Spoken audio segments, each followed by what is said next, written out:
নজর রাখবো পরবর্তী খবরে। সরকারি হাসপাতালের ডাক্তারদের বেসরকারি হাসপাতালে রোগী দেখা বন্ধ করতে প্রয়োজনীয় পদক্ষেপ বন্ধ করতে হবে প্রাইভেট প্র্যাকটিসও। উত্তরপ্রদেশ সরকারকে নির্দেশ এলাহাবাদ হাইকোর্টের। সরকারকে এই বিষয়ে একটি নীতি নির্ধারণেরও নির্দেশ দিয়েছে আদালত।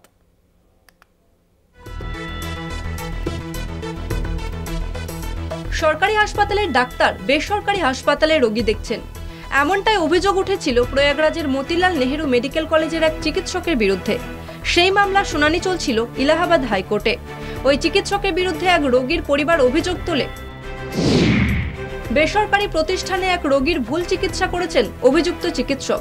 তার বিরুদ্ধে উত্তরপ্রদেশের উপভোক্তা বিষয়ক দপ্তরে অভিযোগও জমা করে। ওই অভিযোগের বিরুদ্ধে হাইকোর্টে দ্বারস্থ হন প্রয়াগরাজের মেডিকেল কলেজের চিকিৎসক। আদালতের মতে বহু ক্ষেত্রেই দেখা যায় যে রাজ্যের সরকারি হাসপাতাল এবং মেডিকেল কলেজগুলিতে ডাক্তারেরা রোগী দেখতে চান না। বেশিরভাগ রোগীদেরই তারা কোনো বেসরকারি হাসপাতালে স্থানান্তর করে দেন। শুধুমাত্র টাকার জন্য চিকিৎসকদের মধ্যে রোগীদের বেসরকারি হাসপাতালে স্থানান্তর করার প্রবণতা তৈরি হচ্ছে বলে মনে করছে এলাহাবাদ হাইকোর্ট। এ বিষয়ে আদালত জানায়, অনেক ক্ষেত্রে সরকারি হাসপাতালের ডাক্তারেরা রোগীদের বেসরকারি স্বাস্থ্যক্ষেত্রে রেফার করে দিচ্ছেন।